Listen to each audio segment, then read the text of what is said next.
नमस्कार YouTube family. आज माता रानी का एक प्यारा सा भजन सुना रही हूँ। यदि यह भजन आपको पसंद आता है तो लाइक, शेयर, कमेंट और सब्सक्राइब जरूर करें। जय माता दी, जय शेरा वाली माता की जय हो। मैया कहाँ लगाई देर, अटरिया सुनी पड़ी। मैया कहाँ लगाई देर, अटरिया सुनी पड़ी। सुनी पड़ी माँ सुनी पड़ी, सुनी पड़ी माँ सुनी पड़ी। मैया कहाँ लगाई देर, अटरिया सुनी पड़ी। मैया कहाँ लगाई देर, अटरिया सुनी पड़ी।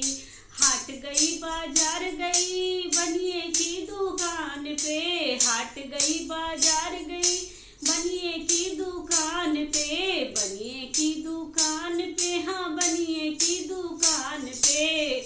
मैया चुनरी लेने में हुई देर, अटरिया सुनी पड़ी। मैया चुनरी लेने में हुई देर, अटरिया सुनी पड़ी। मैया कहाँ लगाई देर, अटरिया सुनी पड़ी। मैया कहाँ लगाई देर, अटरिया सुनी पड़ी।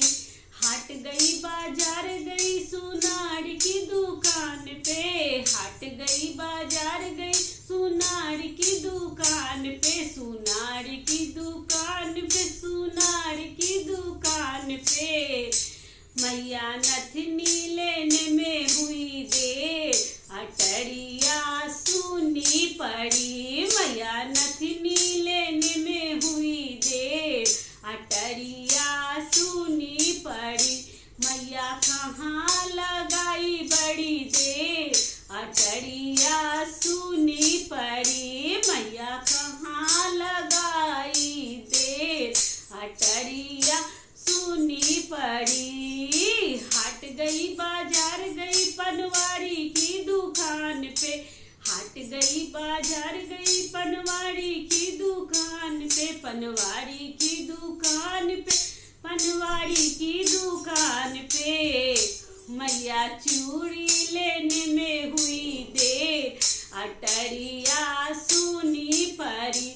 मैया चूड़ी लेने में हुई देर, अटरिया सुनी पड़ी। मैया कहाँ लगाई देर, अटरिया सुनी पड़ी। मैया कहाँ लगाई देर, अटरिया सुनी पड़ी। हट गई बाजार गई माली की दुकान पे, हट गई बाजार गई माली की दुकान पे। माली की दुकान पे, माली की दुकान पे। मैया माला लेने में हुई देर, अटरिया सुनी पड़ी। मैया माला लेने में हुई देर, अटरिया सुनी पड़ी। मैया कहाँ लगाई देर, अटरिया सुनी पड़ी। हट गई बाजार गई कपड़ों की दुकान पे, हट गई बाजार गई कपड़ों की दुकान पे। कपड़ों की दुकान पे, हाँ कपड़ों की दुकान पे। मैया साड़ी लेने में हुई देर, अटरिया सुनी पड़ी। मैया साड़ी लेने में हुई देर, अटरिया सुनी पड़ी। मैया कहाँ लगाई देर, अटरिया सुनी पड़ी। मैया कहाँ लगाई देर, अटरिया सुनी पड़ी। हट गई बाजार गई हलवाई की दुकान पे, हट गई बाजार गई हलवाई की दुकान पे।